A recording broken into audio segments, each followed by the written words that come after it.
মেয়ে হয়ে জন্মেছিস, রাতের বেলা যাস না ওখানে। জানোয়ার রূপী কিছু মানুষ থাকতে পারে সেখানে। সুযোগ পেলেই তারা হামলা করতে চায়। তাদের ঘরেও মা বোন আছে সেটা ভুলে যায়। মানুষের জীবন বাঁচানোর কারিগর যারা, কেন তাকে এত কষ্ট দিল ওই জানোয়াররা? অভয়ার ওপরে নির্মম অত্যাচার মানব না কখনো আমরা।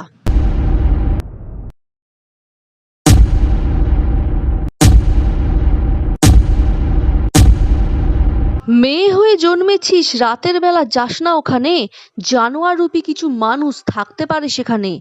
সুযোগ পেলেই তারা হামলা করতে চায়। তাদের ঘরেও মা বোন আছে সেটা ভুলে যায়। মানুষের জীবন বাঁচানোর কারিগর যারা, কেন তাকে এত কষ্ট দিল ওই জানোয়াররা? অভয়ার ওপরে নির্মম অত্যাচার মানব